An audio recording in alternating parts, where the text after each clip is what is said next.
Okay, so thanks to Primarch, I'm basically going to run through all the abilities on the Void Gauntlet, boys. So let's run through them, and then I'll show you what they are. So the first one is the Petrified Scream. Unleash a Void-infused Scream, dealing 100% weapon damage, staggering and inflicting root to enemies for 5 meters in front of you. Disables enemy movement for 2 seconds. And if you upgrade it, you increase the root duration on targets below 50% health, so use it obviously during the fight, not as an engagement, and then gain 4 to 5 for each enemy hit. Increasing damage absorbed by 10% for 10 seconds per hit. So this is what this one looks like.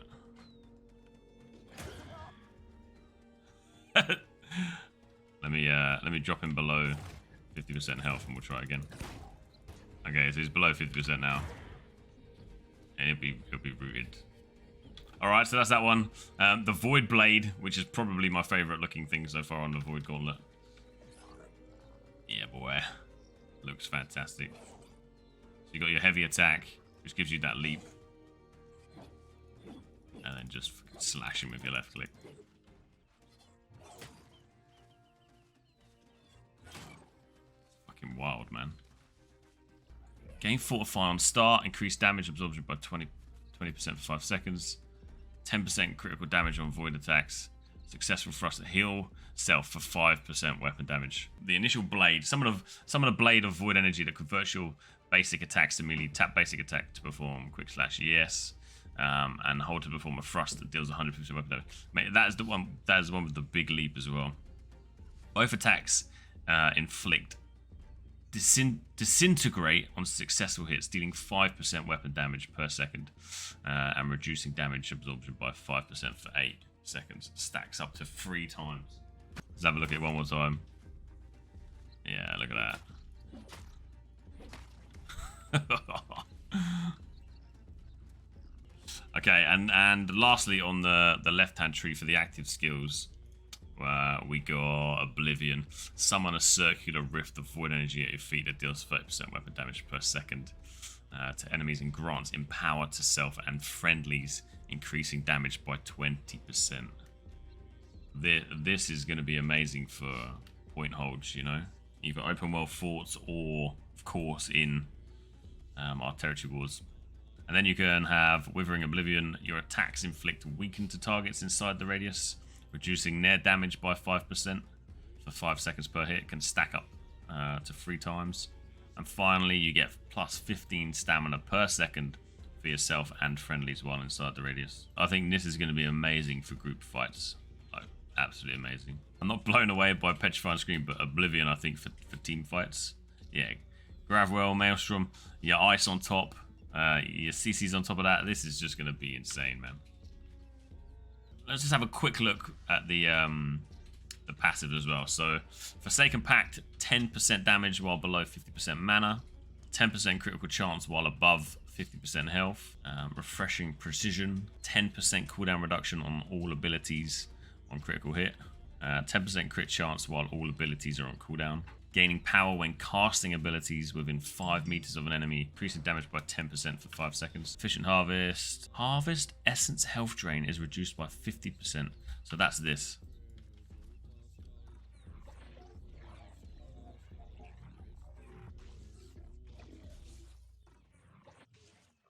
Reduced by 50% while below 25% mana. I don't know if I'll be able to get below 25% mana.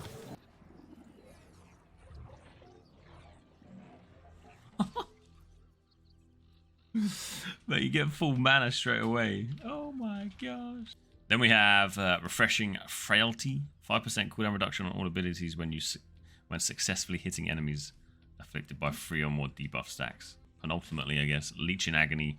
On critical hit, gain health equal to 15% of damage done. So there's a lot of crit-based passives in here. And then finally, Void Caller. On successful ability hit, gain a stack of Void Essence. At 6 stacks, consume all stacks and gain a 3-meter aura that heals self and friendlies for 30% weapon damage and deals 30% weapon damage per second to enemies within. Healing scales exclusively with focus. 5-second duration, 20-second cooldown. If you got that in the back of your head while you're playing, that could be pretty fantastic. Alright, so that is the Annihilation tree. Let's just, I'll swap everything over to the decay tree. We'll run through the active abilities first, and then we'll check the passives. Okay, so first active, Baleful Tether. Fire a projectile that tethers you to an enemy, weakening it and empowering you by 4% per second, 20% maximum. The tether ends if the target moves beyond 15 meters.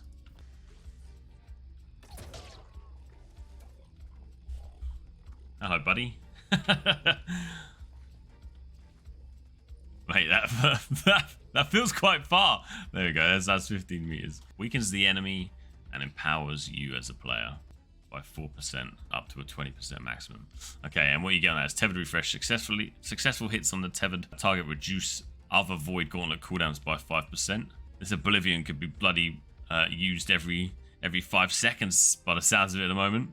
Tethered Focus, 100% mana regen while the tether is active. And finally, Soul Eater, regain 80% weapon damage as health if the tethered target dies. Scales exclusively with focus again. Oh jeez, that go well with the blade. Yep. So yeah, if you're tethered, having the blade active, and of course, I don't know, man. I feel like Oblivion for the way we play. I feel like Oblivion needs to be used all the time. Just the group play. Oh. Okay, so the next active ability, Orb of Decay. Fire an unblockable orb that passes through enemies, deals 100% weapon damage, and inflicts Disintegrate, dealing 5% weapon damage per second and reducing damage absorption by 5% for it. It stacks up to 3 times. At max range, it transforms into a healing orb and returns, healing friendlies for 20% weapon damage per second for 5 seconds. I'm just going to activate it and we'll check out what the skill looks like. That looks fantastic! Oh my god! Let's do it again. We've got 5 seconds. Holy crap, that was awesome.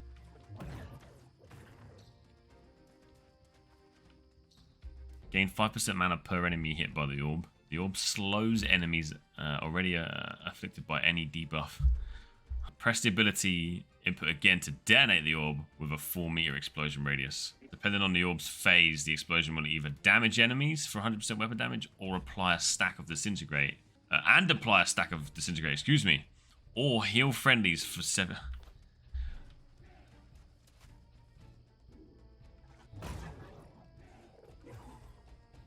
So that created the heal. So I exploded that on the heal. Clearly it's not going to heal him, but let's try the explosion. All right, let's blow it up on him. Dude, that's going to be insane in groups of enemies. What? I'm going to become a Void Gauntlet main, I swear. Okay, and the last active ability is Essence Rupture. Fire a projectile that inflicts Essence Rupture for 10 seconds, healing anyone that hits the target for 20% of the damage done. Yeah, so as I attack him, you can see, look, I get healed up on him now when that's active. What the fuck? So someone calls a target, you hit him with that Essence Rupture, and all of your players attacking that person is going to get healed. Fantastic. All right, and that also has invigorating Rupture. Players additionally receive 15 stamina when hitting the afflicted target, and friendlies within 4 meters of the afflicted target are healed for 80% of your weapon damage when Essence Rupture ends. Wow, wee woo. Okay, that is fantastic. Okay, so the passives that we have, boys. Deadly range, plus 10% damage on successful ranged heavy attacks against targets more than 8 meters away. That's something I won't take because I can't hit shit. Fervent Thrust, 5% mana per successful ranged light attack against targets afflicted by your Void Gauntlet debuffs. Mana costs are reduced by 25% while above 50% mana. That's Radiant Efficiency. Refreshing Harvest. Cooldowns are reduced by 10% per second while performing Harvest Essence. Leeching Bolts. Healing from ranged heavy attacks is increased by an additional 30% of damage dealt if the target is below 50% health. Extended Suffering. Successful ranged heavy attacks increase the duration of non-crowd control debuffs you have applied by 10%. Mending Invasion. Dodging with full mana heals you for 80% weapon damage. Scales exclusively with focus. Glimpse of the Void. Gain a stack of Void Essence per successful ability. At 4 or more stacks, your next successful ranged heavy attack will instantly reset all Void Gauntlet cooldowns and remove all stacks. Holy shit. Okay, so I'm a bit of a frontline player. You guys know me by now. The way I play is I just hit things. You know, as much as I can, I just hit things and refresh my cooldowns in a way that I think makes sense. But what I am seeing with the Void Gauntlet is you just need to use your brain a little bit, think about it, make sure you're following the stacks. Ooh. Okay, so okay, so down the bottom of my screen, just above my mana bar, you'll see. Not now because it's on cooldown. 4 stacks. And now I should be able to heavy attack. Full reset. And all debuffs for me would be gone as well. Damn, that shit's wild, man.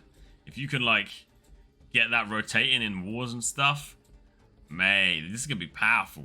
This is going to be powerful as fuck. So that is, boys, that is all the Void Gauntlet abilities. The heavy attack and light attack are pretty similar. So that's a heavy attack. And then there's your light attacks. So they look quite similar. Light attack. Light attack, heavy attack. The only difference is obviously you're holding it back for a second longer. Okay, I guess the last thing, just to give you an idea of what I was running during this. 200 int, 200 focus, 60, 59 con. I haven't checked out any gear perks or anything like that yet. Let's try.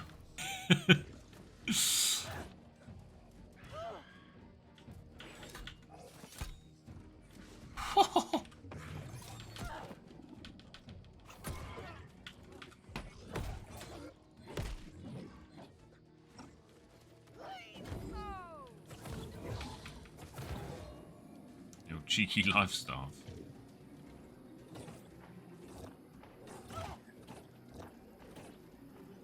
Left clicking.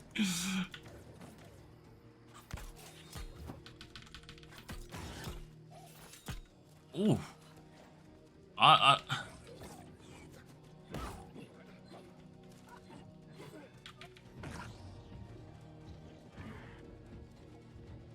Yeah, I feel like it. So now if I heal myself, I should now be able to regen some mana at the same time. It's pretty disgusting. If you can get that off correctly, that's nice.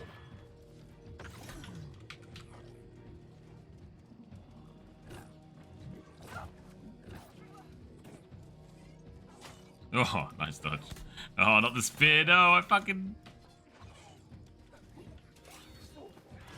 Oh, you idiot.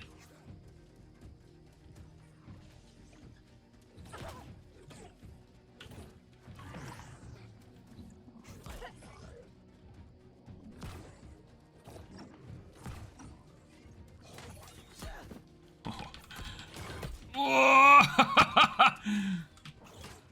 Ah! Take a fucking left click, bro. That's fun, man. Oh, that's funny. 200 a hit.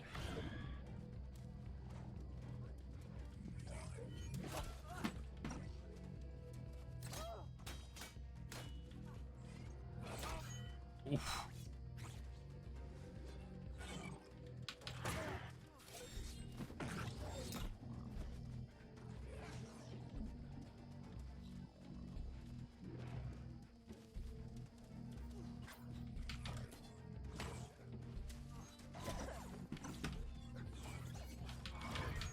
Oh.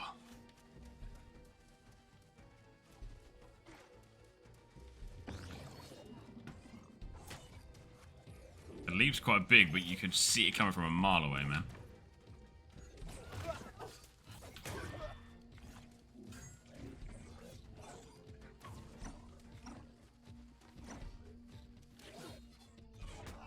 Oh, yes. Yes. Yes. Yes, I'm getting better.